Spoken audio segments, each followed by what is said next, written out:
नमस्कार दोस्तों, स्वागत है आपका साइबर प्लेटर की दुनिया में, जहां हम आपके लिए लाए हैं साइबर सिक्योरिटी रिलेटेड बहुत सारी डिशेस जो बहुत ही स्वादिष्ट होने वाली है, जैसे कि cyber security related news, cyber security related podcast और साइबर सिक्योरिटी रिलेटेड ट्रेनिंग्स।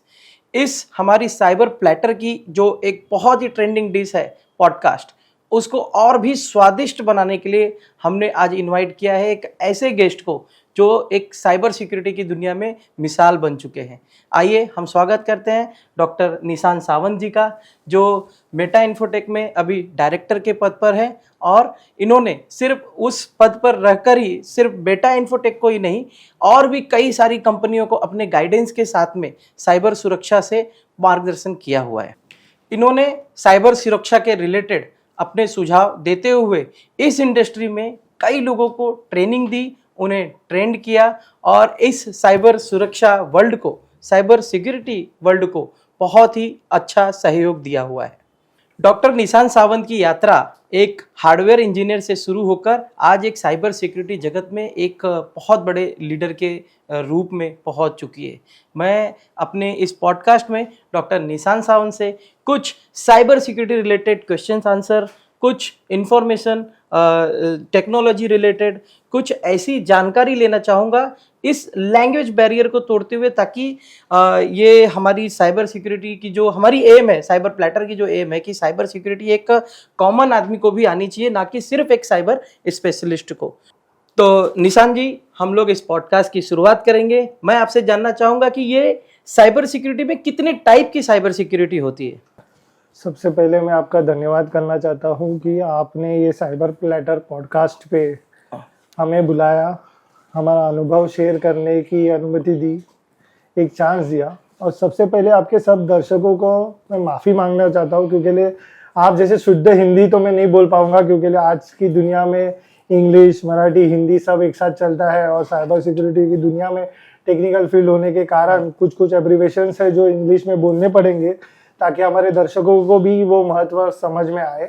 तो टेक्निकल वर्ड्स रहेंगे बेसिकली, तो मेरा थोड़ा मिक्स एंड मैच रहेगा। इसके लिए मैं थोड़ी अनुमति चाहूँगा आपसे कि अगर उसकी दरखास्त करूँगा कि वो चल सके तो। कोई बात नहीं निशान जी, इस लैंग्वेज बैरियर को तोड़ने के लिए ये साइबर प्लेटर ने ये जिम्मा उठाया है, ताकि ये ज़्यादा से ज़्यादा लोगों तक हमारा ये मैसेज पहुँच चुके। ठीक है निशान जी, मैं पहला सवाल जो मेरे मन में है उससे मैं शुरू करना चाहूँगा कि कितने प्रकार के, कितने टाइप्स के साइबर सिक्योरिटी होती है? ये बहुत ही महत्वपूर्ण सवाल है। जैसे कि फॉर एग्जांपल, जैसे हम लोग ने कहा कि साइबर सिक्योरिटी, तो साइबर सिक्योरिटी के बहुत सारे टाइप्स है।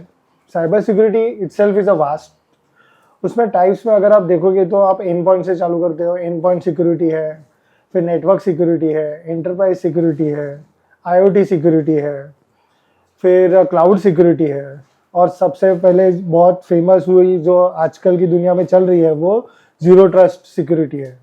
तो ये सब सिक्योरिटी के प्रकार है। ये सब सिक्योरिटी के प्रकार भी इतने वास्ट है कि ये इटसेल्फ इज, अगर आप एक एक सिक्योरिटी पे बोलने जाओगे तो एक एक दो घंटा में बोल सकता हूँ।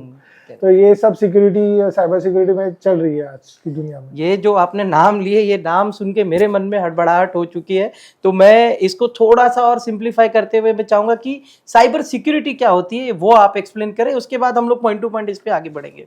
Basically cyber security word itself says that it is a cyber security. तो आज की दुनिया में जैसे हर एक आदमी, छोटे बच्चे से लेके बूढ़े आदमी तक, वयोवृद्ध तक, अगर हम देखेंगे तो वो साइबर वर्ल्ड की रेस में दौड़ रहा है। और जिस रेस में वो दौड़ रहा है, अगर हम ध्यान देंगे तो दौड़ते दौड़ते सब each and every A to Z तक जो डेटा है वो साइबर वर्ल्ड में ही स्टोर हो रहा है। और उस डेटा को, उस साइबर डिजिटल वर्ल्ड को सिक्योर करना बहुत जरूरी है। इसके लिए साइबर सिक्योरिटी बहुत ही जरूरी हो जाती है। धन्यवाद निशान जी साइबर सिक्योरिटी एक्सप्लेन करने के लिए। हम लोग, जैसे कि आपका पहला पॉइंट था एंड पॉइंट सिक्योरिटी, ये क्या होती है? इस पे मुझे एज अ कॉर्पोरेट क्या ध्यान रखना चाहिए, एज अ कॉमन पब्लिक क्या ध्यान रखना चाहिए? बेसिकली एंड पॉइंट सिक्योरिटी जब हम बोल रहे हैं, राइट, तभी and point security itself means कि एंड पॉइंट्स। तो एंड पॉइंट्स क्या होते हैं कि जो लैपटॉप्स है, जो डेस्कटॉप्स है, ये सब एंड पॉइंट्स में गिने जाते हैं। अगर हम देखेंगे तो कॉर्पोरेट वर्ल्ड देखें या हमारे हाउस होल्ड्स देखें तो सब डेटा है या जो भी चीज़ें हम मेल्स करते हैं, कुछ भी जो भी एक्सेस करते हैं वो संगणक द्वारा ही करते हैं। तो हमारा सब डेटा लैपटॉप्स में होता है, डेस्कटॉप्स में होता है। वो लैपटॉप्स और डेस्कटॉप्स की सिक्योरिटी, उसको बोलते हैं एंड पॉइंट सिक्योरिटी। और बहुत सारे ओईएम्स है जो टेक्नोलॉजीज है जो ये एंड पॉइंट सिक्योरिटी को सिक्योर करते हैं। जैसे अगर हम देखेंगे कि एंटीवायरस हो गया, जो हर एक लैपटॉप या डेस्कटॉप में नॉर्मल यूजर्स के लिए फ्रेंडली है, यूजर फ्रेंडली है कि एंटीवायरस होता है वायरस से बचने के लिए। एंटीवायरस अपने कंप्यूटर को, अपने डेटा को वायरस से बचाता है। उसी के साथ हम आगे बढ़ेंगे तो हमारा इंक्रिप्शन होता है, जो डेटा इंक्रिप्शन होता है, जो हमारा डेटा इंक्रिप्ट करके डिक्रिप्ट करता है और डिक्रिप्टेड डेटा रखता है, ताकि कोई भी लैपटॉप आपका खोले, डेस्कटॉप आपका खोले, वो उसको इजीली अवेलेबल नहीं हो। इंक्रिप्शन कीज होती है। और फिर आगे चल के डीएलपी यूज होता है, that itself means as a data loss prevention. जो डेटा आपने लैपटॉप में रखा है, डेस्कटॉप में रखा है, वो सिक्योर होना बहुत जरूरी है। करेक्ट, क्योंकि डेटा तो हम रखते हैं मगर सिक्योरिटी पे ध्यान नहीं देते। तो DLP carries a very much important role in end point security. और फिर आगे चल के जाएंगे तो patch management. Patch management last but not the least, but it is very important. क्यों? क्योंकि पैच मैनेजमेंट क्या होता है कि आप सबको पता रहेगा कि हम विंडोज यूज करते हैं, मैक यूज करते हैं, तो विंडोज एक साथ पूरा फुल फ्लेज एक प्रोडक्ट नहीं बना सकता, उसमें भी कुछ कमियां रहती है, क्योंकि वो भी तो एक इंसान ही बनाता है, वो भी एक टेक्निकल माइंड से ही बनाया जाता है। तो उस चीज में कहीं ना कहीं फ्लोज रह जाते हैं।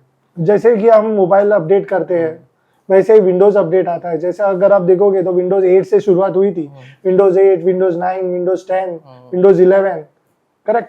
तो ये फ्लो में ये अपडेट्स होते होते ये वर्जन अपग्रेड हुए हैं। उसी के साथ हमको अप टू डेट रखना चाहिए। पैच मैनेजमेंट मतलब ही क्या कि जो डिवाइस हम यूज कर रहे हैं, हमारा लैपटॉप हो, हमारा डेस्कटॉप हो, वो हमें टेक केयर करना है कि वो अपडेटेड है। करेक्ट, ताकि हमको वो पूरा सिक्योर कर सके। ये एग्जाम्पल के साथ मुझे एक चीज याद आ गई, जो बड़े बुजुर्ग कहा करते थे कि परिवर्तन ही संसार का सबसे बड़ा नियम है। वो उसी हिसाब से आप चाह रहे हैं कि जो चेंजेस हो, जो भी प्रॉब्लम हो, उसको, जो बग्स हो, उसको आइडेंटिफाई करके ये पैच मैनेजमेंट पे भी फोकस करना चाहिए। जरूर।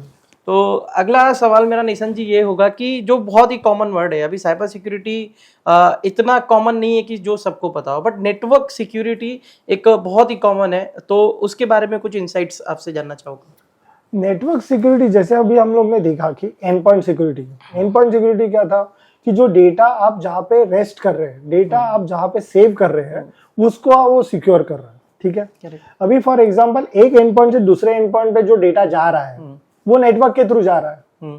जैसे फॉर एग्जांपल हम फोन लगाते हैं तो एक नेटवर्क से दूसरे नेटवर्क पे जाता है वो डेटा, जो हम हेलो बोलते हैं, हाय बोलते हैं, गुड मॉर्निंग बोलते हैं, वो डेटा जो ट्रैफिक ट्रांसफर होता है वो नेटवर्क थ्रू रहता है। अच्छा। और उसी को टेक्निकल टर्म्स में राउटर्स है, स्विचेस है, फायरवॉल्स है, जो ये नेटवर्क सिक्योरिटी को संभालते हैं। जो नेटवर्क से एक एंड पॉइंट से दूसरे एंड पॉइंट पे जो डेटा जाता है उसको सिक्योर करना भी बहुत जरूरी होता है। ओके, धन्यवाद निशान जी।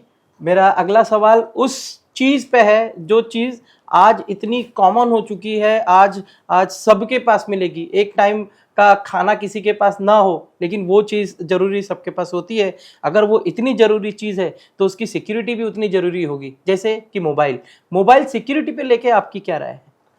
आपने बहुत ही अहम सवाल पूछा है कि मोबाइल, आज के तारीख में मोबाइल ना हो तो छोटे बच्चे खाना भी नहीं खाते। करेक्ट। तो वो मोबाइल का डेटा और उस डेटा की सिक्योरिटी, क्योंकि अगर आप देखोगे तो आज आप मोबाइल से सारी चीजें एक्सेस कर पाते हो जो चीजें आप लैपटॉप या डेस्कटॉप पे करते हो। क्योंकि कोई भी एप्लीकेशन देखोगे आप तो वो लैपटॉप डेस्कटॉप वर्जन के साथ साथ मोबाइल में भी आती है। क्योंकि आज की जो जनरेशन है और आज का जो डेटा ट्रांसफर है वो इतना फास्ट हो रहा है, उस फास्ट गति में दौड़ने के लिए हमें मोबाइल की जरूरत पड़ती है। क्योंकि मोबाइल कॉम्पैक्ट बनाया ही इसी तरीके से है कि जो सब जगह हम लेके जा सकते हैं। तो आजकल 90% डेटा, मोर देन 90-100% डेटा मैं कहूँगा कि मोबाइल में रहता है। तो मोबाइल सिक्योरिटी बहुत ही इंपॉर्टेंट हो जाती है। अभी मोबाइल सिक्योरिटी को मैं स्प्लिट करना चाहता हूँ क्योंकि वो एक वास्ट विषय है। तो उसको अगर हम स्प्लिट करेंगे तो देखेंगे कि मोबाइल सिक्योरिटी एक नॉर्मल जनरेशन जो हाउस होल्ड है, जो कॉलेज यूथ है, उसके लिए भी बहुत इंपॉर्टेंट है। उसी के साथ साथ मोबाइल सिक्योरिटी कॉर्पोरेट जगत में भी बहुत इंपॉर्टेंट है, बहुत महत्व रखती है। तो अगर हम देखेंगे तो बहुत सारे डिवाइसेस है, जैसे MDM सॉल्यूशंस बने हुए हैं जो कॉर्पोरेट जगत में यूज किए जाते हैं।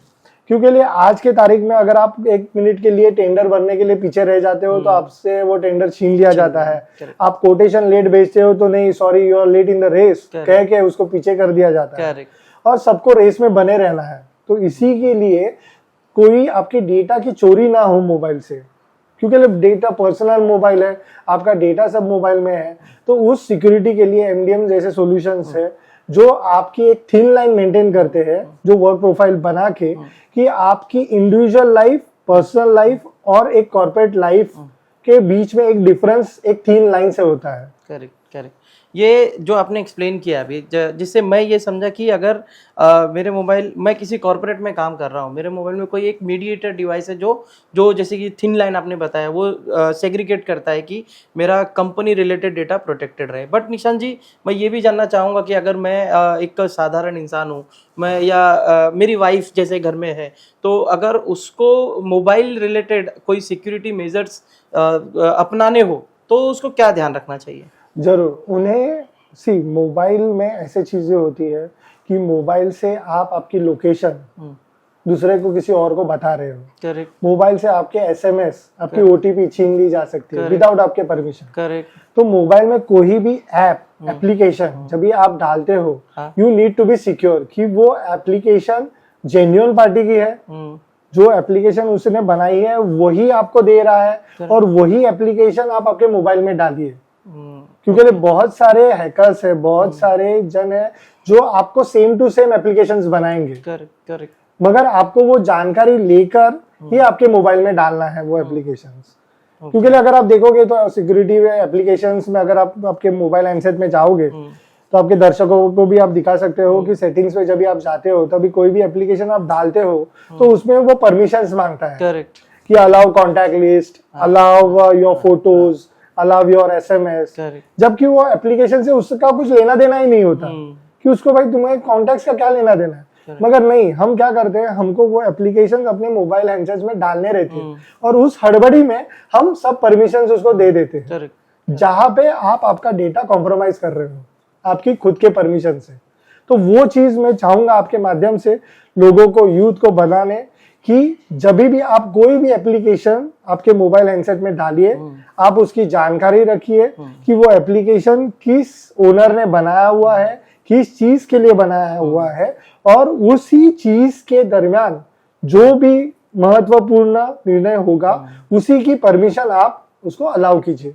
बहुत बहुत धन्यवाद निशान जी, आपके इस इंसाइट से मुझे एक चीज़ आज सीखने मिली कि मैं अब से आगे से अगर कोई एप्लीकेशन डाउनलोड करता हूँ तो मैं इस चीज़ का ध्यान रखूँगा कि वो एक जेन्युइन प्लेटफॉर्म हो, वो एक ऑथेंटिक सोर्स से हो, और जब मैं किसी ऑडियो रिकॉर्डिंग एप्लीकेशंस को इंस्टॉल कर रहा हूँ तो मैं इस चीज़ का ध्यान दूंगा और मेरे दिमाग में ये सवाल आएगा कि वो मेरे गैलरी का परमिशन, इमेजेस का परमिशन क्यों मांग रहा है। बहुत बहुत धन्यवाद इस इनसाइट्स के लिए। ये मैं मेरे दर्शकों से भी निवेदन करूंगा कि अगर आप भी अपने मोबाइल में कोई एप्लीकेशन डाल रहे हैं तो उसका सोर्स जरूर चेक करिए, उसके परमिशंस जरूर चेक करिए। धन्यवाद निशान जी, मोबाइल को लेके इतनी जानकारी आपने जो अभी साझा की वो मेरे लिए और मेरे दर्शकों के लिए बहुत ही ज़रूरी था और बहुत ही ध्यान रखने लायक विषय था। अभी ये तो मोबाइल और पर्सनल लेवल की बात हो गई, और ये पॉडकास्ट हम चाहते हैं कि कुछ एंटरप्राइज तक भी जाए। तो आपके हिसाब से एंटरप्राइज सिक्योरिटी को क्या सुझाव होगा? एंटरप्राइज सिक्योरिटी क्या होता है? देखिए, एंटरप्राइज सिक्योरिटी ये नाम हमें बता रहा है कि वो एंटरप्राइज के लिए सिक्योरिटी बनाई गई है। करेक्ट। अभी ये एंटरप्राइज सिक्योरिटी सिर्फ कॉर्पोरेट्स में यूज होती है। ओके, जैसे हमारे दर्शकों ने जाना होगा कि इनलाइन सिक्योरिटी है, ऑफलाइन सिक्योरिटी है। ओके, सो इनलाइन सिक्योरिटी मतलब जैसे फॉर एग्जांपल जैसे आप नॉर्मल रोज की मर्रा की जिंदगी में अगर आप गूगल पे करते हो, राइट, या फोन पे करते हो, या कोई भी एक ट्रांजैक्शंस करते हो, या एक मेल देखते हो, तो वो मिली सेकेंड्स में दूसरी जगह पे पहुंच जाता है। करेक्ट। उस जगह पर पहुंचने तक बहुत सारे सिक्योरिटी लेवल्स को वो पार करता है, जो मिली सेकेंड्स में वो सिक्योरिटी के ऊपर काम किया जाता है उस डिवाइसेस से। जैसे अगर आप बोलोगे कि आईपीएस हुआ, डॉस हुआ, डीडॉस हुआ, ये सब टेक्नोलॉजीज है जो मिली सेकेंड्स में वो सिक्योरिटी के ऊपर काम करती है। वो चेक करती है कि हाँ ये ट्रांजैक्शन बराबर हो रहा है क्या नहीं, ये मेल बराबर उसी जगह पे पहुंच रहा है क्या नहीं। अगर निशांत सावंत ने वशिष्ठ विश्वकर्मा को मेल भेजा है तो और कोई हैकर तो नहीं आके उसको चेक कर रहा है, वो मेल इंक्रिप्शन में प्रॉपर जा रहा है क्या नहीं जा रहा है। इंक्रिप्शन होता है, डिक्रिप्शन होता है, एसएसएल विजिबिलिटी होती है, बहुत सारे ये टेक्नोलॉजीज होते हैं। मतलब आप कहोगे कि मैं सिर्फ अगर hi good morning Vashishtha ji अगर मेल भेजता हूँ तो जब भी ये मेल मेरा जाता है नेटवर्क के थ्रू, एक एंड पॉइंट से दूसरे एंड पॉइंट पे पहुंचता है, नेटवर्क के थ्रू जाता है, मगर वो नेटवर्क के थ्रू जाने तक ये एंटरप्राइज सिक्योरिटी बहुत इंपॉर्टेंट रोल प्ले करती है कि वो जेन्युइन ट्रैफिक है नहीं है, वो चेक करके उसको अलाउ करना डिसअलाउ करना ये बहुत ही महत्वपूर्ण हो जाता है। तो आप ये बताना चाह रहे हो कि जब जैसे मैंने आपको सुबह एक गुड मॉर्निंग मैसेज भेजा और मेरे एक दोस्त को मैंने एक पर्सनल ईमेल भेजा, तो वो बीच में कोई पढ़ सकता है? यस, जरूर। क्योंकि लिए कॉर्पोरेट वर्ल्ड में अगर आप देखोगे तो कॉर्पोरेट जगत में कंपटीशन बहुत है। तो अगर आप ये डेटा अगर समझो अगर सिम कार्ड का ही लेते हैं, एयरटेल है, जियो है, वोडाफोन है, बहुत सारे सर्विस प्रोवाइडर्स है, राइट। अगर एयरटेल का डेटा जियो पे जा रहा है then that is a breach, right. That is a data loss for a company who is owing that, right. तो वो डेटा मॉनिटर करना बहुत ही जरूरी हो जाता है। तो वो एंटरप्राइज सिक्योरिटी के जो डिवाइसेस रहते हैं वो डेटा मॉनिटर कर रहे हैं कि आप प्रॉपर डेटा भेज रहे हो, प्रॉपर डेटा प्रॉपर पर्सन को भेज रहे हो या फिर कंपटीशन वर्ल्ड में भेज रहे हो, वो प्रॉपरली मिली सेकेंड्स में चेक करके वो डेटा क्योंकि आपको स्पीड में भी कमजोर नहीं होना है, क्योंकि स्पीड में आप पीछे रहोगे आपका कॉम्पिटिटर आपको ओवरटेक कर लेगा। तो इस पूरे रेस में बनी रहने के लिए एंटरप्राइज सिक्योरिटी बहुत ही इंपॉर्टेंट रोल प्ले करता है कि एंटरप्राइज सिक्योरिटी के हर एक सिक्योरिटी डिवाइसेस मिली सेकेंड्स में काम करके आपको सिक्योरिटी प्रोवाइड करते हैं। तो दोस्तों आपने सुना कि हमारे मैसेज, हमारे मेल कोई और भी पढ़ सकता है। धन्यवाद निशांत जी एंटरप्राइज सिक्योरिटी को एक्सप्लेन करने के लिए। अगली जो बहुत ट्रेंडिंग और बहुत फैंसी वर्ड में यूज करना चाहूंगा इसके लिए, क्लाउड सिक्योरिटी, इसके बारे में आपकी क्या राय है? देखिए, क्लाउड सिक्योरिटी अभी अगर हम देखें तो क्लाउड सिक्योरिटी सब जगह पे ट्रेंडिंग है, जैसे आपने भी बताया, करेक्ट। मगर अगर क्लाउड सिक्योरिटी देखोगे तो बेसिकली क्लाउड डेटा क्या है, सिर्फ वहां पे भी सर्वर है। एक्चुअली जो कॉन्सेप्ट रहता है डेटा को सर्वर पे सेव करना। अगर आप देखोगे ट्रेंड वाइज कि पहले के जमाने में क्या होता था, आप एक सर्वर रूम बनाते थे, आप एक सर्वर डेडिकेटेड देते थे, उसमें डेटा सबका सेव होता था। फिर हुआ कि लोकेशन वाइज सर्वर हुए, फिर ट्रेंड हुआ कि अलग अलग लोकेशन वाइज सर्वर हुए, फिर उनको क्लब किया, एक डेटा सेंटर हुआ, डेटा सेंटर में एक स्पेस लिया, फिर वहां पे एसी लगाया, आपको इंफ्रा में कॉस्टिंग बढ़ा, आपका रिसोर्सेज में कॉस्टिंग बढ़ा, फिर आपने डेटा सिक्योरिटी किया। फिर अभी क्या हुआ कि आपको इसका किसी का भी टेंशन लेने का जरूरत नहीं है, आप सिर्फ हमारे डेटा हमारी जगह पे रखो, हमारे सर्वर्स पे रखो, आप और स्पेस यूज करो, आप एंजॉय करो। That is a cloud space. तो अगर हम देखा जाए तो वहां पे हर एक ऑर्गेनाइजेशन के लिए वहां पे वो कॉस्ट सेविंग हो जाता है। क्योंकि आपका कॉस्ट बचता है, आपका इंफ्रा का कॉस्ट बच रहा है, आपका रिसोर्सेज का कॉस्ट बच रहा है, आपका इलेक्ट्रिसिटी का कॉस्ट बच रहा है। तो ये सब बचत के चक्कर में मगर आप डेटा किसी और के सर्वर पे रख रहे हो। Cloud means cloud actual cloud में डेटा नहीं है, सर्वर है मगर वो आप ओन नहीं कर रहे हो, उसका ओनरशिप नहीं है, उसका मेंटेनेंस आपके पास नहीं है, मगर वो कहीं पे किसी के प्रीमाइसेस पे है, इजीली एक्सेसिबल है। तो करेक्ट, उसको डिस्टेंस मैटर नहीं कर रहा है, आप इंडिया से करो, यूएस से करो, यूके से करो, कोई भी जगह से करो, that is not mattering, but data कहीं पे है। तो इसी के लिए उसको नाम दिया गया क्लाउड। मगर वो क्लाउड से जब भी हम डेटा फेच कर रहे हैं तभी उसके बीच में बहुत सारे बैरियर्स आ रहे हैं, बहुत सारे हैकर्स आ सकते हैं, बहुत सारे जेन्युइन ट्रैफिक आ सकता है, ट्रैफिक ब्रीच हो सकता है, ट्रैफिक जाम हो सकता है। जैसे अगर रोड का ट्रैफिक होता है वैसे ही डेटा का भी ट्रैफिक होता है, जब ये आदान प्रदान होता है डेटा का वो जाम हो सकता है। तो इसके लिए cloud security plays a important role कि ये जो डेटा आपका आपके एंड पॉइंट से क्लाउड में जा रहा है, क्लाउड के सर्वर्स को रीच कर रहा है और वहां से एक्नॉलेजमेंट आपको आ रहा है, रिप्लाई आपको आ रहा है, उस डेटा की सिक्योरिटी, वो डेटा की सिक्योरिटी को बोलते हैं क्लाउड सिक्योरिटी। ओके, बहुत इन डेप्थ नॉलेज था ये क्लाउड सिक्योरिटी के लेके निशांत जी। अगला सवाल मैं रेडी रखा था अपने साथ कि ये सिक्योरिटी की दुनिया में एक एप्लीकेशन सिक्योरिटी, ये जो वर्ड है ये भी बहुत ही उभरता हुआ दिख रहा है आजकल।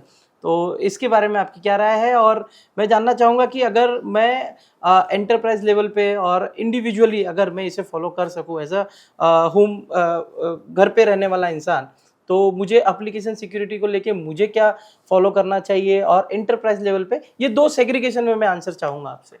एब्सोल्युटली, देखिए अगर हम एप्लीकेशन सिक्योरिटी बोलते हैं, ओके, अगर आप देखोगे कि सब टर्मिनोलॉजी में, देखिए टर्मिनोलॉजी में इटसेल्फ इट इज इंडिकेटिंग, जैसे हमने देखा कि एंड पॉइंट सिक्योरिटी, तो एंड पॉइंट को सिक्योर कर रहा है, डेटा सिक्योरिटी डेटा को सिक्योर कर रहा है, राइट।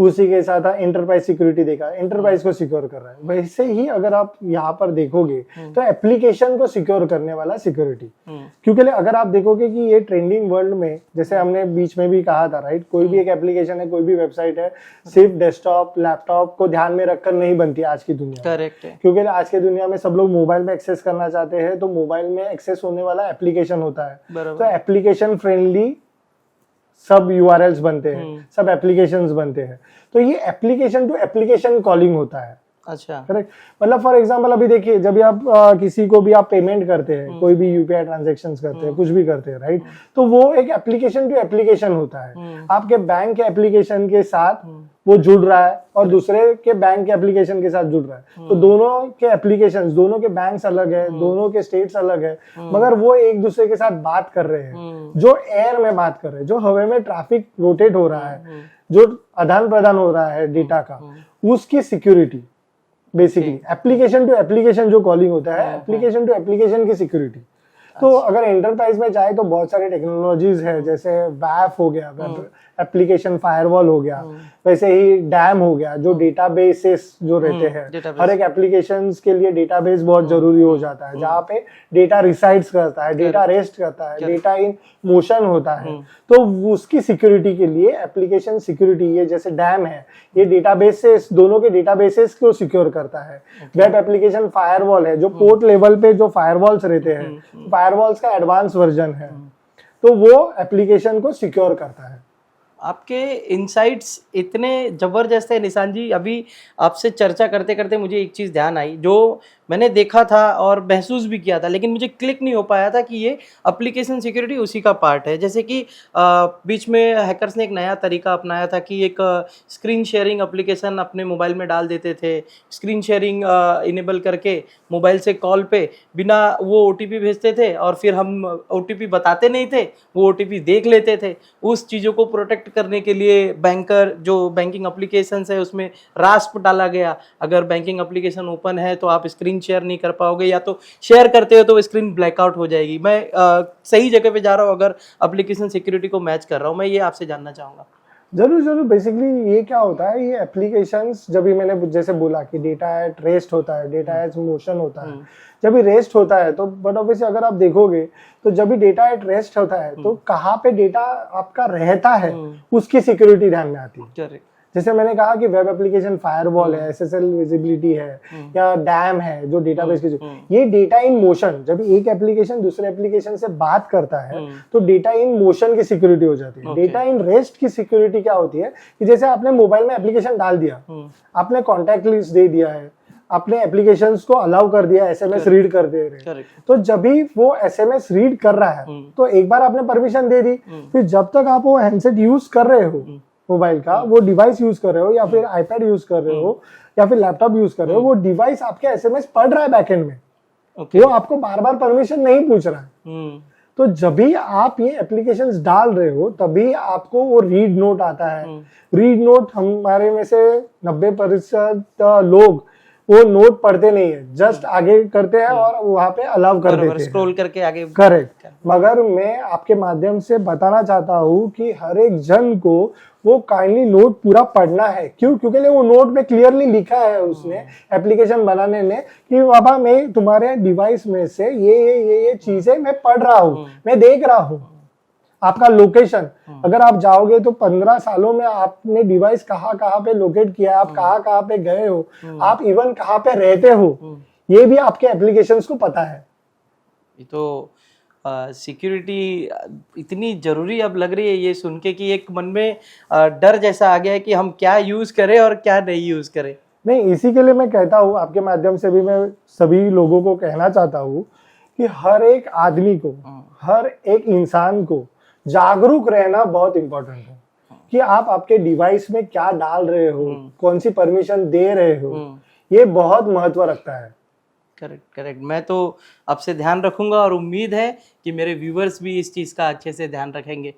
तो निशान जी, ये एप्लीकेशन सिक्योरिटी के बाद एक बहुत ही यूनिक नाम मुझे दिखा था जब मैं लिस्ट बना रहा था कि मैं क्या क्या क्वेश्चंस करूंगा निशान जी से, कितनी ज़्यादा मैं उनसे जानकारी प्राप्त कर सकूं और अपने व्यूवर्स को बता सकूं। तो उसमें एक नाम मुझे दिखा था जो बहुत ही यूनिक था, मुझे नहीं लगता बहुत ही ज़्यादा लोगों को उस चीज़ के बारे में पता होगा।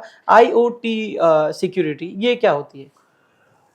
बेसिकली ये बहुत ही मुझे नहीं लगता कि बहुत लोगों को ये सिक्योरिटी के बारे में जानकारी होगी, मगर मैं आपके माध्यम से ये चीज़ बताना चाहता हूँ कि IoT डिवाइसेस बेसिकली, जैसे अगर हम आज की ट्रेंड देखें कि पहले आदमी यूज हुए करते थे, इंसान हर एक चीज बनाता था। अब जैसे हम एडवांस बनते जा रहे हैं, रेस में दौड़ते जा रहे हैं, तो हम टेक्नोलॉजीज यूज कर रहे हैं वही चीज बनाने के लिए। मतलब फॉर एग्जांपल फैक्ट्रीज में अगर आप देखते हो या CCTVs में देखते हो, पहले अगर कोई केस आता था, FIR रेज होती थी, तो पहले बताएगा हाँ मैंने ये चीज देखा था, मैंने ये चीज, ये ट्रक को पास होते हुए देखा था, ये नंबर को देखा था। मगर आज के तारीख में CCTVs वो काम कर रहे हैं। अगर फार्मा कंपनीज में जाते हो, मेडिसिन बनाने के लिए पहले इंसान यूज किए जाते थे, करेक्ट, मगर वही इंसान थोड़े थोड़े कम करके टेक्नोलॉजीज लाए, इंस्ट्रूमेंट्स लाए, राइट, कि जो इंस्ट्रूमेंट्स कम टाइम में ज्यादा प्रोडक्शन दे सके, रेस में दौड़ सके। तो इसी के लिए ये सब चीजें, ये तो हो गया एडवांटेजेस, मगर इसी का डिसएडवांटेज भी हो सकता है। कैसे कि एक कॉम्पिटिटर है तो बट ऑब्वियसली वो आपके वो पर्टिकुलर मशीन को टैंपर कर ले कि जहाँ पे वो मेजरमेंट्स है, तो वही दवाई तबाही मचा सकती है, राइट। वही CCTV जो आपको प्रूफ के लिए यूज हुआ जा रहा है, इन्वेस्टिगेशन में हेल्प हो रही है, मगर वही मिसयूज हो सकता है, पॉसिबल है, करेक्ट। उसी चीज को लेके किसी का ब्लैकमेल हो सकता है, क्या हो सकता है। जैसे ये सब डिवाइसेस IoT डिवाइसेस में आते हैं और इन डिवाइसेस की सिक्योरिटी बहुत अहम बन जाती है। तो इसी के लिए ये सिक्योर करने के लिए बहुत सारे डिवाइसेस है, जैसे कोई मिसयूज ना करे, कोई टैंपर ना करे। तो हर एक चीज के लिए, जैसे हम कोई भी बोल रहे हैं कि हम प्रोग्रेसिव बन रहे हैं, हम एडवांस टेक्नोलॉजी यूज कर रहे हैं, हम रेस में दौड़ रहे हैं, मगर रेस में दौड़ते दौड़ते हमें ये भी देखना है कि security plays an important role. Because अगर उसी डिवाइसेस को अगर हम सिक्योर नहीं करेंगे तो उसका मिसयूज होगा। तो IoT security plays an important role in our day to day life. तो जैसे हम कॉर्पोरेट देख रहे थे, पर्सनल देख रहे थे, मगर मैं बोलूंगा कि IoT डिवाइसेस पर्सनल और कॉर्पोरेट दोनों में बहुत ही इंपॉर्टेंट रोल प्ले करता है। क्यों? क्योंकि आज के तारीख में देखा तो माँ बाप, हस्बैंड वाइफ दोनों भी वर्किंग है एंड घर में सिर्फ एक चाइल्ड अकेला रहता है और उसको मॉनिटर करने के लिए आप 2-3 CCTV लगा लेते हो घर पे। ये तो एक एडवांटेज हो गया कि ठीक है, you are earning, you are progressive. मगर वही CCTV कोई एक हैकर, कोई एक चोर मिसयूज भी कर सकता है कि उसको भी पता है कि आपके घर में क्या क्या चल रहा है, कौन से टाइम में क्या हो रहा है, क्या नहीं हो रहा है। तो इसी के लिए CCTV implementation, instruments in all the corporates is useful, is progressive, मगर उनकी सिक्योरिटी बहुत बहुत अहम रोल करती है। बहुत बहुत धन्यवाद इस इनसाइट्स के लिए निशांत जी। जैसे आजकल की दुनिया में आदमी को आदमी के ऊपर ट्रस्ट नहीं रहा, वैसे साइबर सिक्योरिटी की दुनिया में एक शब्द है जो अभी बहुत ही तेजी से आगे जा रहा है, ज़ीरो ट्रस्ट। इसके बारे में मैं आपसे कुछ इनसाइट जानना चाहूँगा कि ये होता क्या है, इसके बारे में क्या क्या मेजर्स हमको एज अ एंटरप्राइज क्या फॉलो करने चाहिए? देखिए, जीरो ट्रस्ट इटसेल्फ मींस कि ट्रस्ट नहीं है, करेक्ट। तो अभी जैसे मैंने कहा कि इंस्ट्रूमेंट्स है, सब प्रोग्रेसिव है, सब अच्छी चीजें बनती है, मगर अच्छी के चीजों के साथ साथ उसका दुरुपयोग करने वाले लोग भी बहुत है। तो उसका दुरुपयोग ना हो, उसके लिए सिक्योरिटी आती है, राइट। तो जब भी हम देख रहे हैं जैसे CCTV है, राइट, एंड पॉइंट्स है, मतलब कुछ चीजें है जो काम कर रही है और उस पर हम लोग मेकर चेकर है, करेक्ट। मतलब कुछ चीज बन रही है, उसको हम चेक कर रहे हैं और उसको आगे भेज रहे हैं, करेक्ट। मगर अगर चेकर ही करप्ट हुआ तो क्या होगा? मतलब फॉर एग्जांपल जब भी फार्मा, जैसे मैंने फार्मा का एग्जांपल दिया, या सीसीटीवी का एग्जांपल दिया, जब अपने नजदीक वाला ही कोई करप्ट हो जाता है तभी क्राइम होता है। इनसाइडर थ्रेट जिसे कहते हैं। एब्सोल्युटली एब्सोल्युटली, क्योंकि इनसाइडर थ्रेट इज समथिंग कि उससे हम बच नहीं सकते, नहीं सकते। क्योंकि आपको नहीं पता ये सामने से दोस्ती का हाथ तो बढ़ा रहा है मगर इसके मन में क्या चल रहा है। करेक्ट।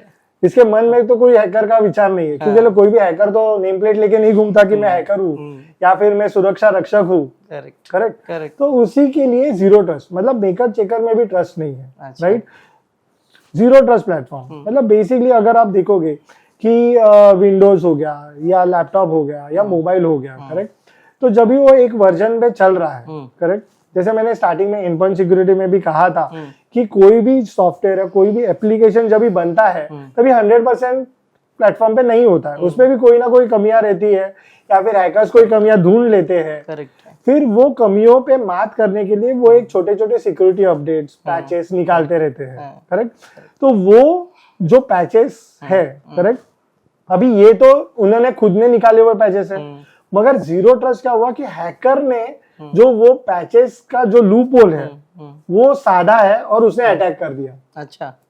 मतलब फॉर एग्जांपल विंडोज पे अटैक हो गया और विंडोज वाली जो कंपनी है माइक्रोसॉफ्ट है, उनको ये अटैक के बारे में पता ही नहीं। फिर वो अटैक के बाद उसका पैच ढूंढेंगे और फिर अप्लाई करेंगे, तभी वो जीरो ट्रस्ट खत्म हो जाएगा। जब तक वो पैच निकलता नहीं, उसके ऊपर दवाई निकलती नहीं, तब तक वो जीरो ट्रस्ट का इफेक्ट रहता है। तो basically zero trust is a loop hole which is been found by a hacker to hack a system. Okay. अच्छा निशान जी, ये रैंसमवेयर अटैक क्या होता है? ये बहुत ही गहन प्रश्न भी पूछ लिया आपने वैसे जी। रैंसमवेयर अटैक बेसिकली बहुत बहुत गहरा अटैक होता है। बेसिकली ये रैंसमवेयर अटैक चलता ही इंक्रिप्शन डिक्रिप्शन पे है। ओके, मतलब बेसिकली आपने सुना रहेगा फिशिंग मेल्स आते हैं, किसी ने मेल क्लिक कर दिया, किसी ने व्हाट्सएप के इमेज पे क्लिक कर दिया और आपका पूरा डेटा चला गया। ओके, तो ये तो कॉमन अटैक्स हो गए। मगर रैंसमवेयर अटैक क्या होता है, बेसिकली इंक्रिप्शन डिक्रिप्शन में जैसे काम करते हैं, जैसे मैंने अभी कहा आपको, राइट।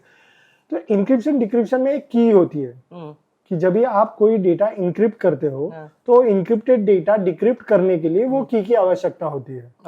ओके, तो ये अटैक तुरंत नहीं होता, ये अटैकर्स में बहुत पेशेंस होता है। जैसे कि अभी किसी का आपको एक फिशिंग ईमेल आ गया, आपने उस ईमेल पे क्लिक कर दिया, तो आपके ऊपर तुरंत अटैक नहीं होगा, आपको पता भी नहीं चलेगा। क्यों? क्योंकि लिए वो जब भी आप क्लिक करोगे तभी उसके एसेंस रहते हैं, वो एसेंस आपके एंड पॉइंट पर, आपके सर्वर पर लैटरल मूवमेंट करते रहते हैं। मतलब धीरे धीरे आपके एंड पॉइंट में आए, फिर आपके नेटवर्क में घुस गए, फिर आपके नेटवर्क के साथ साथ आपके सर्वर्स में घुस गए, फिर आपके पूरे डेटा को एनालाइज करते हैं। अच्छा, मतलब इसको साइबर की दुनिया में हम लोग स्लो पॉइजन बोल सकते हैं। Correct correct, absolutely. तो जैसे अभी उसमें भी बहुत सारे प्रोग्रेसिव हुए, जैसे मैंने कहा कि हम लोग अपने ट्रेंड में नंबर 1 होने के लिए, रेस में हम लोग दौड़ने के लिए बहुत सारा दिमाग लगाते हैं, वैसे ही हैकर्स लोग की भी एक अलग रेस है कि उस रेस में नंबर 1 आने के लिए वो भी अपना अपना दिमाग लगाते रहते हैं, जिसके वजह से हर एक ओईएम, हर एक प्रोडक्ट्स भी अपना अपना दिमाग उसको रिजॉल्व करने में लगाते हैं। एनहांसमेंट। Correct, absolutely. तो वही चीज होता है। पहले क्या था कि जब भी ये अटैक होता था, रैंसमवेयर अटैक होता था, तभी अटैक होने के बाद पब्लिश हो जाता था कि you are under attack, you are under ransom. तो रैंसम नोट एक आ जाता था अटैकर से कि इतने इतने पैसों की मांग होती थी, इतने इतने पैसे दो तो हम आपके नेटवर्क से जाएंगे, तब हम आपके नेटवर्क से एंड पॉइंट से जाएंगे। ब्लैकमेलिंग। Correct, absolutely. क्योंकि भय युक्त पैसा जिसको हम कह सकते हैं। करेक्ट। तो बेसिकली तभी क्या होता था कि ये इंक्रिप्शन सिमेट्रिक मेथड से होता था। तो सिमेट्रिक मेथड मतलब क्या कि जब भी आप कोई भी डेटा इंक्रिप्ट करते हो तो उसकी एक ही की होती है जिस की से आप डिक्रिप्ट कर सकते हो। ठीक है। तो जब भी मैंने XYZ एक कंपनी पे अटैक कर दिया, करेक्ट, वो अटैक मेरा सक्सेसफुल हो गया, मैंने पैसे ले लिए, फिर वही अटैकर सेम इंक्रिप्शन की दूसरे कंपनी के लिए भी यूज करेगा, ABC कंपनी के लिए। Okay, correct. तो इसमें क्या हुआ, फिर कंपनीज भी होशियार हो गए कि मैं रैंसम अमाउंट दूं एक अटैकर से, उससे अच्छा वो क्या कर रहे थे, आपस में कंपनी में पता चल जाता था कि ये कंपनी में रैंसमवेयर अटैक हो गया, वो की शेयर कर देते थे। अच्छा, जिसके वजह से उनका डेटा डिक्रिप्ट हो जाता था। तो आपको रैंसम अमाउंट देने की जरूरत नहीं। ओह, सो ये सॉल्यूशंस कंपनीज ने निकाला हाँ, कि चलो हम अटैकर से ऐसे बच सकते हैं हाँ, कि अटैक अगर हो गया तो अगर वो सेम अटैकर है तो they will use that same की डिक्रिप्ट करने के लिए, Correct. तो वो की हम लोग इंटरनल चेंज करते हैं तो अटैकर को हम पैसा नहीं देंगे। तो बराबर। यहाँ पर क्या हुआ, अटैकर का नुकसान हो गया। हाँ, तो जहाँ पे अटैकर का नुकसान हो गया तो अटैकर ने फिर से गो बैक किया, रिवाइज किया, हाँ, असिमेट्रिक इंक्रिप्शन पे काम किया। अच्छा, अब असिमेट्रिक इंक्रिप्शन क्या होता है कि हर एक अटैक, हर एक इंक्रिप्शन, हर एक टाइम पे हर एक डेटा का इंक्रिप्शन का की अलग अलग हो जाता है। ओके, सो दैट मीन्स आपके पास अगर मल्टीपल अटैक्स हो रहे हैं तो मल्टीपल कीज आपको यूज करने पड़ेंगे, हाँ, और वही की आपको वो अटैक से बचा सकती है, ओके, वही की आपका डेटा डिक्रिप्ट कर सकती है। Okay, correct. तो इसके वजह से क्या हुआ कि ये जो कंपनी ने जो नेटवर्क बनाया था कि अगर आपके ऊपर रैंसमवेयर अटैक हो गया तो आप हमें की दीजिए, हम वो की अप्लाई कर देंगे, हमको रैंसमवेयर देने की जरूरत नहीं है। अच्छा, मगर असिमेट्रिक इंक्रिप्शन के कारण वो की मिसमैच हो गई कि जूनी की अभी आपको लगेगी नहीं, तो आपको रैंसमवेयर अमाउंट पे कर कर ही आपको डिक्रिप्शन की लेनी है। पड़ेगी। मतलब जितना तेज हम चल रहे हैं, मतलब एक कहावत के साथ कहना चाहूंगा तो हम डाल डाल तो वो पात पात। सही, बिल्कुल सही। अच्छा निशान जी, ये किस किस सेक्टर में पॉसिबल है रैंसम अटैक? देखिए, रैंसम अटैक एक ऐसी चीज है जो कहीं पे भी हो सकती है। जैसे हमने पहले देखा कि हम corporate world and personal level को जैसे बाइफरगेट कर रहे थे, ये एक अटैक ऐसा है कि पर्सनल लेवल पे भी हो सकता है और कॉर्पोरेट लेवल पे भी होता है। क्यों? क्योंकि encryption decryption carries a important role in the database. क्योंकि अगर आपका कोई भी डेटा इंक्रिप्टेड है तो डिक्रिप्शन की के बगैर आप इंक्रिप्ट नहीं कर सकते उसको। तो उसी तरीके से वो बैंक्स में भी हो सकता है, हॉस्पिटल्स में भी हो सकता है, एयरलाइंस में भी हो सकता है। मतलब हर एक सेक्टर जो आज की दुनिया में अपनी अपनी स्थिरता बनाए हुए है, उसको अस्थिर करने के लिए ये रैंसमवेयर अटैक यूज हो सकता है। अच्छा, और पर्सनल लेवल पे बात अगर की जाए तो कोई भी कॉर्पोरेट है या फिर बड़े लेवल पे कोई सीईओ है या एमडी है, जहाँ पे उसका डेटा है तो उसके डेटा पे उसके हाउस होल्ड लैपटॉप से एंट्री कर कर भी हम कॉर्पोरेट लेवल पे जा सकते हैं उस अटैक से। ये तो जितना ज़्यादा जरूरी एक कॉमन अकाउंट सिक्योर करना है, वैसे टारगेट तो ये फिर सीईओ सीएफओ ही होंगे कंपनीज में, जहां तक मैं समझ रहा हूँ। जरूर, मतलब First अभी target बीच में hackers जो के। एक केस आया था, मैं आपके माध्यम से बताना चाहता हूँ। तो एक सीईओ था, उसके कॉर्पोरेट में उसका नेटवर्क बहुत स्ट्रांग था, बहुत सिक्योरिटी लेवल थी, बहुत थी। तो हैकर्स ने बहुत कोशिश की कि उसका डेटा ब्रीच करने के लिए, उस तक पहुंचने के लिए, उसकी कंपनी तक पहुंचने के लिए, मगर वो पहुंच नहीं पा रहे थे। फिर उन्होंने क्या किया कि वो एक सीईओ का लड़का था जिसके पास iTab था। ओके, तो वो आईपैड टैबलेट के थ्रू एंटर हुए, एक गेम को उन्होंने हाईजैक किया। एक गेम के थ्रू उन्होंने कॉइन्स जो रहते हैं, परचेज जो रहता है, वो कॉइन्स दिला दिए और उसके लैपटॉप पे रिसाइड किए। तो कुछ ना कुछ उन्होंने ट्रांजैक्शन किया रहेगा। अभी उनका लड़का है तो लड़के को हेल्प करने के लिए, प्रोजेक्ट करने के लिए, तो वो कोई ना कोई पेन ड्राइव घुसा दिया रहेगा या फिर कोई मेल ट्रांजैक्शन हुआ रहेगा। तो वो मालवेयर, वो रैंसमवेयर अटैक वो सीईओ के लैपटॉप पे भी आ गया। ये तो बहुत ही इतने शातिर हैकर्स होते हैं कि आपकी day to day personal life को भी ध्यान में रख के वो अपनी हैकिंग की तैयारी करते हैं। बिल्कुल बिल्कुल, क्योंकि वैसी चीज जैसे मैंने कहा कि अटैकर्स कभी भी तुरंत अटैक नहीं करते, हैकर्स कभी भी तुरंत अटैक नहीं करते, तुरंत हैक नहीं करते। वो बेसिकली डेटा इन रेस्ट पे पहले काम करते हैं, फिर आपका डेटा कहाँ कहाँ जा रहा है, डेटा इन मोशन पे काम करते हैं, और फिर आपको बताते हैं कि okay you are hacked now. अच्छा, ये जैसे कि कोई सिक्योरिटी सर्विसेज हम लोग लेते हैं, कुछ शेयर्ड मॉडल लेते हैं, तो उनकी कैसे शेयर्ड सर्विसेज चलती है? क्या रैंसमवेयर की दुनिया में भी ऐसी कुछ सर्विसेज हैं? बिल्कुल बिल्कुल, रैंसमवेयर में भी ही राइट नाउ हैकर्स, जो रैंसमवेयर के हैकर्स हैं, वो भी एक प्रोफेशनल मेथड यूज करते हैं। मतलब उनके भी डेटा सेंटर्स टाइप रहते हैं, उनके हेल्पलाइन नंबर्स रहते हैं, उनको भी हाय हेलो आप फोन करोगे, टोल फ्री नंबर्स रहेंगे, रास एज अ सर्विस यूज करते हैं वो। यस यस, बिल्कुल। मतलब वहां पे हर एक आदमी अलग अलग कामों के लिए डिवाइड किया जाता है। ये रैंसमवेयर अटैक इतना वास्ट है, अभी मैंने पूछा, आपने एक्सप्लेन किया, लेकिन मैं उसको प्रॉपर ग्रास्प नहीं कर पाया। क्या आपके पास कुछ एग्जांपल, कुछ केस स्टडीज है, आप एक्सप्लेन कर केसेस सकते जरूर। हाँ, अगर रैंसमवेयर के देखोगे तो बहुत सारे केसेस हैं, बट जस्ट कवर करने के लिए शॉर्ट में आपको सबको पता रहेगा, तेलंगाना और आंध्र का पावर कट हाँ हाँ हुआ था, हाँ। करेक्ट।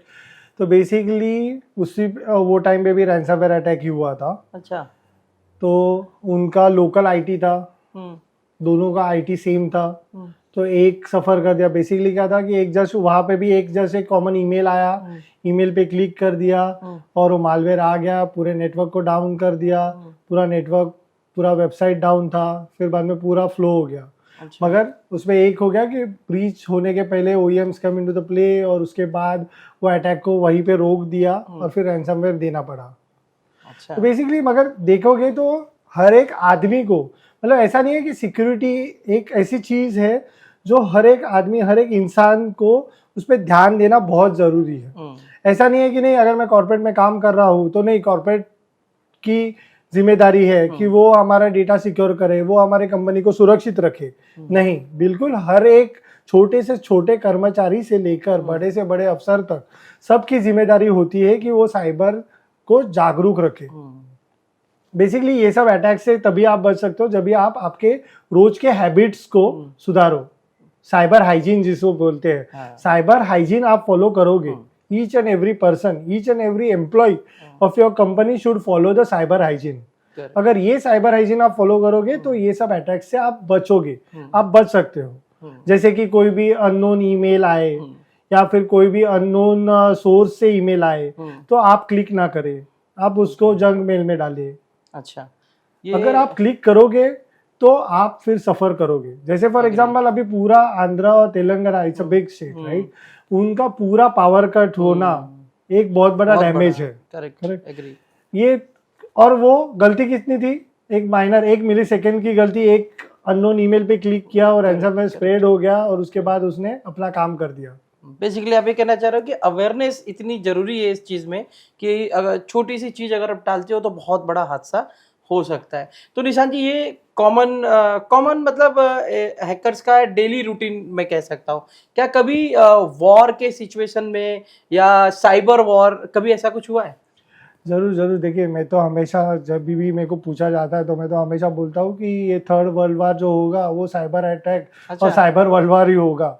क्योंकि जिस स्पीड से हम इस रेस में दौड़ रहे हैं, डिजिटल रेस में, आप देखिए आज आपको ड्राइविंग लाइसेंस मांगा जाता है, आधार कार्ड मांगा जाता है, सब आपका डिजिटल है। करेक्ट। अब जेरोक्स, आप हार्ड कॉपी पे बिलीव नहीं रख रहे हो।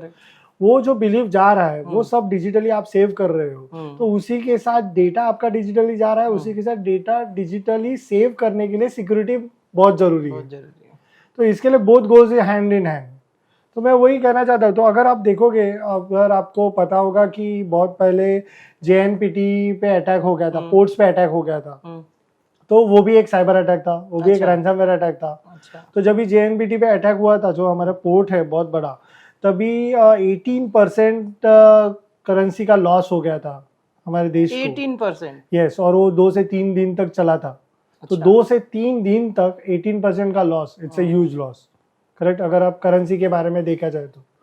और अगर आप देखते हो तो जब ये अटैक्स होता है तभी ये पोर्ट्स एंड एवरीथिंग एक मेजर रोल प्ले करते हो, क्योंकि वहां से आप एक दूसरे देश पे जाते हो, दूसरे देश से आपका मैसेज हो या आपके सैनिक हो, आना जाना सब पोर्ट्स मेजर रोल प्ले करते हैं। तो बेसिकली जब भी आप अटैक करते हो या सीमा पार जब भी देशों में अटैक होता है, देशों में वार होता है, तो सबसे पहले डिजिटली रेकी की जाती है। और डिजिटली रेकी करने के बाद ही कोई भी अटैक सक्सेसफुल होता है। अच्छा। और डिजिटली रेकी करते कभी है जब भी आपके डेटा का मुआयना एक हैकर करता है। अच्छा। जब भी वो ऑलरेडी डेटा चोरी करता है, आपको ट्रेस करता है, आप कितने बजे उठते हो, आप कितने बजे चाय पीते हो, आप कितने बजे ऑफिस जाते हो, आप क्या क्या काम करते हो, आपकी पूरा डे टू डे लाइफ पूरा मॉनिटर होता है। हैकिंग के पहले का सर्वे। करेक्ट करेक्ट, एब्सोल्युटली, जिसको हम रेकी कहते हैं। तो हर एक अटैक, कोई भी अटैक हो, जैसे अब हम बोलते हैं कि आपका कोई भी क्राइम हो, उसमें साइबर स्पेस जरूर आता है। साइबर स्पेस के बगैर कोई भी क्राइम नहीं होता। करेक्ट। ये इजराइल और हमास के वॉर के समय भी कुछ साइबर अटैक्स हुए थे? यस यस, जब भी अगर आपको पता रहेगा इजराइल और हमास के अटैक के टाइम में हिजबुल्लाह का जो अकाउंट सोशल मीडिया इवेंट था, सोशल मीडिया अकाउंट था, वो हैक हो चुका था। अच्छा। और जो भी मैसेजेस स्प्रेड हो रहे थे, हाँ। वो पूरे मैसेजेस हैकर्स उनका अकाउंट यूज कर रहे थे और स्प्रेड कर रहे थे। अच्छा। जिसके वजह से मतलब वार बढ़ सकता है बेसिकली, एग्री। क्योंकि जब ये आपको एक पता है कि दो देशों में वार चल रहा है और आप उनके जो अधिकारी है, देशों के अधिकारी है जो रिस्पेक्टेड पोजीशंस पे काम कर रहे हैं, अगर उनका डेटा, उनका सोशल मीडिया अकाउंट अगर आप हैक कर लेते हो तो बहुत सारी चीजें, बहुत सारी मिसअंडरस्टैंडिंग्स आप फैला के उस वार को बहुत एक्सटेंड कर सकते हो। ये जो रैंसमवेयर अटैकर्स है, आपने बोला कि ये पब्लिश करते हैं कि मेरा ये डिमांड है, मेरे को इतने पेमेंट है, क्या लोग सही में पे करते हैं? क्या उन्हें पे करना भी चाहिए? नहीं, देखिए एक्चुअली अगर देखा जाए तो लोग पे करते हैं, मगर जैसे आपको FBI बताता है, इंडियन गवर्नमेंट लॉ एनफोर्समेंट बताता है कि आपको पे नहीं करना चाहिए। अच्छा। क्योंकि अगर आप हैकर्स को पे कर रहे हो तो आप हैकर्स को मदद कर रहे हो उनका इंफ्रास्ट्रक्चर बढ़ाने के लिए, उनका रिसोर्सेस, उनका पावर, उनकी शक्ति बढ़ाने के लिए आप उनको मदद कर रहे हो। तो स्ट्रिक्टली गवर्नमेंट या जो भी लॉ एनफोर्समेंट है यहाँ पर, तो सब बोलते हैं कि हैकर्स को आपको पे नहीं करना है। अच्छा। क्योंकि अगर आप देखोगे हैकर्स की हिस्ट्री, जो रैंसमवेयर हैकर्स की हिस्ट्री देखोगे तो हैकर्स पहले सिंगल एक्सटॉर्शन करते थे, फिर डबल एक्सटॉर्शन करने लगे और आज की तारीख में ट्रिपल एक्सटॉर्शन कर रहे हैं। ये सिंगल, डबल, ट्रिपल, ये क्या है? यस, मैं मतलब आपके माध्यम में से सबको बताना चाहता हूँ, ये आज ट्रिपल एक्सटॉर्शन में पहुंचे हैं तो उसकी वजह हम है, जो अटैकर्स है उनको हम अगर पे कर रहे हैं तो उनका इंफ्रास्ट्रक्चर बढ़ रहा है, उनका रिसोर्स पावर बढ़ रहा है। जैसे फॉर एग्जांपल सिंगल एक्सटॉर्शन, तो सिंगल एक्सटॉर्शन का मतलब क्या होता है कि आपके इंफ्रास्ट्रक्चर में आपके डेटा का एक्सेस उन्होंने ले लिया है, वो घुस गए हैं और आपका इंफ्रास्ट्रक्चर छोड़ने के लिए आपको उनको पैसा देना है। अच्छा। करेक्ट। मतलब उन्होंने कुछ भी एक फिशिंग मेल डाल दिया, आपके कोई एम्प्लॉयज ने या किसी ने क्लिक कर दिया, वो आपके डेटा में आ गए, आपका इंफ्रास्ट्रक्चर देख रहे हैं, इंफ्रास्ट्रक्चर में बैठे हैं, जैसे ही वो यूज्ड टू हो गए, उन्होंने आपके डेस्कटॉप पे, one day you come to the office, आप आपका डेस्कटॉप, आपका लैपटॉप चालू करते हो, वहाँ पे स्क्रीन आता है कि you are hacked by so and so attacker. Correct. तो अगर आपको वो मिटाना है तो आपको पे करना है। अच्छा। दैट सिंपल है। ये हो गया सिंगल एक्सटॉर्शन। मगर इससे पैसा कमा कर हैकर्स गए हैं डबल एक्सटॉर्शंस में। तो डबल एक्सटॉर्शंस में क्या होता है, इसमें और दिमाग लगाया जाता है। मतलब फॉर एग्जांपल कोई आपके इसमें आ गया अटैकर में, और अगर कोई कंपनी का ओनर है या कंपनी है जो सिक्योरिटी पैरामीटर सब यूज कर रही है, सब फॉलो कर रही है, तो क्या बोलेंगे कि हाँ चलो आप मेरे इसमें आ गए, आई डोंट केयर, मैं नहीं आपको पेमेंट दूंगा, मैं पूरा का पूरा सब इंफ्रास्ट्रक्चर मेरा फॉर्मेट मारूंगा, फिर से नया से खड़ा करूंगा, मेरे पास कोल्ड बैकअप है। कोल्ड बैकअप क्या होता है कि जो बैकअप आप लेके दूसरी जगह पर रखते हो, जहाँ पे, यस करेक्ट, वो सेपरेट एनवायरनमेंट में है, तो आप ये एनवायरनमेंट में आए हो, no problem, I don't care, मैं आपको पे नहीं करूंगा। ओके, तो अटैकर्स को पैसा नहीं मिलेगा। करेक्ट। तो डबल एक्सटॉर्शन में क्या होता है कि वो अटैक जारी करने के पहले आपका डेटा भी सेव करके रखते हैं अटैकर्स। यस, मतलब सिर्फ आपके पहले क्या होता था सिंगल एक्सटॉर्शन में, सिर्फ आपके सिस्टम में, आपके एनवायरनमेंट में आके बैठ रहे हैं और वो फ्लैग रेज कर रहे हैं कि हाँ you are been hijacked, you are been attacked. Okay, मगर वो अलर्ट, वो अलार्म रेज करने के पहले ही वो क्या कर रहे हैं, आपका डेटा निकाल के रख रहे हैं। अच्छा। तो जिस केस में अगर ओनर बोलता है कि नहीं मैं नहीं आपको पे करूंगा, मेरे पास पूरा बैकअप है, मैं पूरा का पूरा मेरा नया इंफ्रास्ट्रक्चर खड़ा करूंगा, देन दे कम अप कि नहीं सर आप नहीं दोगे, दैट इज ओके, मगर हमारे पास आपका डेटा है, हम डेटा डार्क वेब में पीछे आपका कॉम्पिटिटर को बेच देंगे। So now again I am be trapped. मतलब मैं अगर सब सिक्योरिटी पैरामीटर्स फॉलो कर रहा हूँ, फिर भी डेटा सिक्योरिटी ब्रीच होने के कारण मुझे डेटा के लिए पैसा देना है, तभी मेरे को उधर से वो डेटा मिलेगा। करेक्ट। तो ये हो गया डबल एक्सटॉर्शन। बराबर। अब जो रिसेंटली चल रहा है that is a triple extortion, जो बहुत ही डेंजरस है। ट्रिपल एक्सटॉर्शन में क्या होता है, फर्स्ट दोनों स्टेप फॉलो होते हैं, फिर तीसरे स्टेप में आते हैं कि आपका डेटा कितना सेंसिटिव है, आपका डेटा क्या क्या कंटेन करता है, उसके एनालिस्ट उन्होंने बिठा के रखे हैं। अच्छा। तो आपका डेटा का एनालिस्ट होता है, इनकी कंपनी चल रही है प्रॉपर। यस यस, उन्होंने ये बिजनेस बना दिया है। क्यों? क्योंकि पहले वो छोटे स्तर पे थे, आपने अटैक जिसके ऊपर अटैक किया वो कंपनी ने उनको पैसा दे दे के उनको फंडिंग मिला है, फंडिंग से वो ग्रो हो रहे हैं और वो जितना ग्रो हो रहे हैं उतना हानि पहुंचा रहे हैं सबको। तो वो डेटा सेंसिटिविटी भी आपका चेक होता है। तो थर्ड केस में क्या होता है, मतलब फॉर एग्जांपल मैं एग्जांपल देके आपको एक्सप्लेन करता हूँ कि अगर समझो एक हॉस्पिटल में अटैक हो गया, ठीक है, अभी हॉस्पिटल में अटैक हो गया तो वो हॉस्पिटल से पैसा ले रहे हैं। क्यों? क्योंकि हॉस्पिटल को देना है, क्योंकि वहाँ पे सब रिपोर्ट्स रहते हैं, रिपोर्ट्स के साथ कुछ छेड़छाड़ हो गई तो दवाइयों के साथ छेड़छाड़ हो सकती है, किसी की लाइफ जा सकती है, किसी का पर्सनल प्रॉब्लम शेयर हो सकता है। एब्सोल्युटली, वो नहीं, बेसिकली हॉस्पिटल होता है तो हॉस्पिटल का एक रेपुटेशन होता है। अगर हॉस्पिटल पे कोई ब्रीच हुआ या फिर अटैक हुआ तो वो हॉस्पिटल में आप जाओगे क्या? नहीं, आप नहीं जाओगे, करेक्ट। फिर क्या होता है, हॉस्पिटल से मैं एज अ अटैकर हॉस्पिटल से ही भी पैसा लेता हूँ, फिर मैं डेटा पूरा स्कैन करता हूँ हॉस्पिटल का, फिर मुझे पता चलता है कि वहाँ का लोकल कॉर्पोरेटर है या फिर कोई वीआईपी मूवमेंट है कि उनका डेटा है, उनके रिपोर्ट्स है। अच्छा, फिर मैं क्या करता हूँ, वो वीआईपी को, वो लीडर को, वो कॉर्पोरेट को फिर से ब्लैकमेल करता हूँ कि आपके ये रिपोर्ट्स है, मैं पब्लिश कर दूंगा न्यूज में, मीडिया में, सोशल मीडिया में, तो आप मेरे को ये रैंसम अमाउंट दे दो। इनका तो 360 अप्रोच हो गया पूरा। एब्सोल्युटली। तो वो वहां से क्या कर रहे हैं, हॉस्पिटल से भी पैसा ले रहे हैं, हॉस्पिटल का नाम खराब नहीं हो इसके लिए हॉस्पिटल पैसा दे रहा है, ऊपर से जो डेटा उन्होंने चोरी किया वो डेटा के सेंसिटिविटी नेस के ऊपर भी वो सामने से जो हैम्पर्ड इमेज है वो इमेज का फायदा उठा के भी वो रैंसमवेयर कलेक्ट कर रहे हैं। ये तो बहुत ही क्रिटिकल और सीरियस चीज़ है जो लोगों को समझना चाहिए कि मैं मेरे व्यूवर्स को निवेदन करूंगा कि अगर आप पर्सनल अपने सिस्टम पे, मोबाइल पे या अपने ऑफिस के सिस्टम मोबाइल पे अगर कोई लिंक को, कोई सस्पिशियस यूआरएल को क्लिक करते हो तो कृपया सोर्स को ध्यान से देखिए, ध्यान से पढ़िए, ध्यान से समझिए, उसके बाद ही क्लिक करिए। अच्छा निशांत जी, कल को मैं ऑफिस जाऊँ और अपना सिस्टम अनलॉक करूँ, अनलॉक करते ही मुझे दिखे कि मेरे सामने एक रैंसम नोट है, तो मेरा आगे क्या एक्शन होना चाहिए? नहीं, देखिए, बेसिकली मैं आपके माध्यम से सबको बताना चाहता हूँ कि जब भी आपको एक रैंसम नोट आए कि मतलब आपके ऊपर अटैक हो गया है या फिर आपके इंफ्रास्ट्रक्चर में एक अटैकर घुस गया है, ओके, तो हमेशा क्या होता है कि हड़बड़ी मच जाती है कि नहीं, अरे हमारे ऊपर अटैक हो गया, और सिर्फ आप पब्लिश करते हैं। या फिर कोई कंपनीज क्या करते हैं कि कोई कंपनीज बाहर ये न्यूज़ को जाने नहीं देते क्योंकि एक रेपुटेशन हो जाता है, मगर ऐसा नहीं करना चाहिए। मैं आपके माध्यम से बताना चाहता हूँ कि हर एक कंपनी पे अगर इंडिविजुअल भी आपके ऊपर कभी भी रैंसमवेयर अटैक होता है, कोई भी एक रैंसम नोट आता है कि पैसे की डिमांड होती है, तो आपको विदिन 6 आवर्स जो हमारे इन्फोर्समेंट लॉ ने बनाया हुआ है कि 6 घंटे के अंदर आपको सर्टिन करके एक डिवीजन बनाया हुआ है, वहाँ पे रिपोर्ट करना है।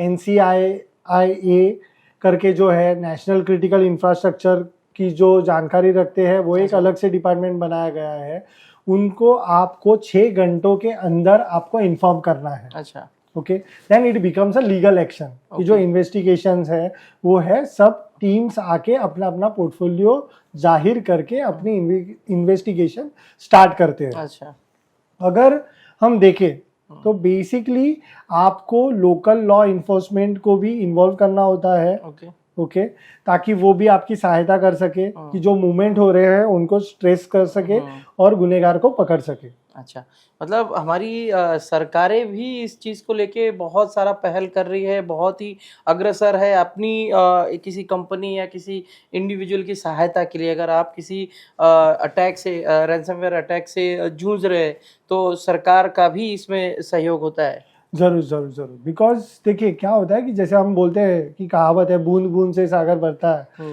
तो उसी तरीके से क्या होता है कि जब भी आपके कोई भी एक कॉर्पोरेट पे, जो कॉर्पोरेट है वो देश को एक प्रतिनिधि होते हैं कि बाबा एक कॉर्पोरेट है कहाँ पे है, तो उसका उगम स्थान भारत पे है, तो वो देश की एक प्रतिनिधि इंटरनेशनल मार्केट में साझा करती है। अच्छा, तो उसको भी प्रोटेक्ट करना देश का कर्तव्य है। तो इसी के लिए बहुत सारी एजेंसीज है, जैसे फॉर एग्जांपल जैसे मैंने कहा कि लॉ इन्फोर्समेंट रहती है, मतलब आपकी जैसे अगर महाराष्ट्र में देखा जाए तो एक साइबर सेल्स बने हुए हैं, फिर हर एक पुलिस को उपयुक्त किया गया है कि साइबर टेक्नोलॉजीज को कैसे इंडिविजुअल लेवल पे वो स्ट्रेस करे। अच्छा, फिर राष्ट्रीय लेवल पे, नेशनल लेवल पे I4C करके एक संस्था है जो ये साइबर अटैक्स को रोकने के लिए, इन्वेस्टिगेशंस करने के लिए बहुत सारे कदम उठाती है। तो इसी के लिए, मगर क्या होता है कि जब भी कोई अटैकर अटैक कर जाता है तो एक नॉर्मल ह्यूमन टेंडेंसी आ जाती है घबरा जाने की। करेक्ट। तो मैं आपके माध्यम से सबको बताना चाहता हूँ कि घबराना is not a solution for this. आपको डट कर इसका सामना करना है। अटैकर ने तो अपना काम कर दिया, मगर आपको क्या करना है, आपको ये सब एजेंसीज को विद इन 6 आवर्स इन्फॉर्म करना है। ओके। फिर आपको देखना है कि आपकी कंपनी कौन से डिपार्टमेंट में आती है। जैसे आपको सबको पता रहेगा, जब भी आप कोई भी कंपनी रजिस्टर करते हो तो आपको एक डिपार्टमेंट मेंशन करना होता है। अगर समझो फॉर एग्जांपल आपकी कंपनी एक बैंक है, इंफ्रास्ट्रक्चर रिलेटेड कंपनी है, या फिर कोई फाइनेंस कंपनी है, तो आपको RBI और SEBI को भी इन्वॉल्व करना बहुत जरूरी हो जाता है। देखिए, आपको इन्फॉर्म करना है, फिर इन्वेस्टिगेशन का रिजल्ट कुछ भी हो, मगर क्या होता है कि लोग डरते हैं और डर के माहौल में इन्फॉर्म नहीं करते, उसके वजह से इन्वेस्टिगेशन लेट चालू होती है। तो जैसे मैंने पहले कहा कि रैंसम अमाउंट आप पे मत कीजिए, जितना वो इम्पोर्टेंट है उतना ही आपके ऊपर अटैक हुआ है वो जनहित में जारी करना भी बहुत जरूरी है, ताकि आपके सब यूजर्स अवेयर हो जाए। Because awareness is the best policy to protect yourself. Correct. अगर आप अवेयर नहीं करोगे तो फिर वो यूजर्स तो नॉर्मल अपना ट्रांजैक्शंस करते रहेगा। एकदम एग्री करता हूं। जैसे मैंने अभी बोला कि बैंक्स है, अगर फॉर एग्जांपल कोई बैंक के ऊपर रैंसम अटैक होता है तो बैंक टू बैंक भी बहुत सारे कम्युनिकेशंस होते हैं।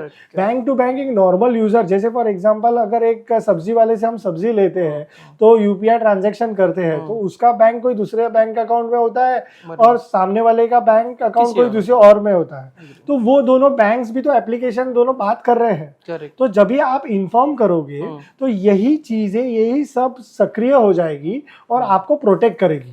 सही बात है। तो इसी के लिए मैं कहना चाहता हूं कि रैंसम नोट जब भी आए तो डरिए मत, डट कर सामना कीजिए और 6 घंटों के अंदर सभी एजेंसीज को आप इन्फॉर्म कर दीजिए, ताकि वो अपना काम पूरे फोर्स के साथ करे आपको बचाने के लिए। मतलब कहीं ना कहीं जो अवेयरनेस की कमी के कारण ये रैंसमवेयर अटैक हुआ, इस जानकारी को साझा करके, ये केस स्टडी लोगों को बता के हम ये अवेयरनेस फैला सकते हैं। जरूर जरूर जरूर। बहुत बहुत धन्यवाद निशांत जी, इतने सारे इंसाइट्स, इतनी सारी इन्फॉर्मेशन, इतने सारे एग्जाम्पल्स के साथ में जो आपने जायकेदार इन्फॉर्मेशन दी है, वो हमारे साइबर प्लैटर को बहुत ही सहयोग करेगा इस जानकारी को हमारे व्यूवर्स तक पहुंचाने के लिए। आपने जो तरह तरह की साइबर सिक्योरिटीज़ बताए, रैंसमवेयर अटैक होता क्या है, उसे बचे कैसे, उसके बारे में अवेयरनेस कैसे ले, और जो आपने कई सारे एग्जाम्पल्स दिए, जैसे वो पावर शटडाउन वाला, वो एग्जाम्पल से जो सीख मिली है मुझे और मेरे व्यूवर्स को, उसके लिए मैं आपको बहुत धन्यवाद देना चाहूँगा। और ऐसी आशा और उम्मीद के साथ मैं अपने इस पहले पॉडकास्ट को क्लोज और विराम की तरफ लेकर जाना चाहूँगा, इसी उद्देश्य के साथ में कि मैं अगली बार अगर आपको किसी टॉपिक पे लगता है कि मैं वीडियो बनाऊं, मैं किसी स्पेसिफिक गेस्ट को बुलाऊं, हाँ अगेन इस बात को ध्यान रखते हुए कि मैं लैंग्वेज बैरियर को तोड़ते हुए ज़्यादा से ज़्यादा लोगों तक पहुंचाने के लिए इसको आगे की वीडियोस कंटिन्यू करूं, तो मुझे आपका लाइक, सब्सक्राइब और कमेंट उस टॉपिक पे चाहिए होगा जिस टॉपिक पे आपको वीडियो चाहिए। कमेंट उस गेस्ट के नाम का होगा कि जिस गेस्ट को आप चाहते हो कि मैं बुलाऊं। इसके लिए मुझे आपका सहयोग चाहिए होगा। बहुत बहुत धन्यवाद।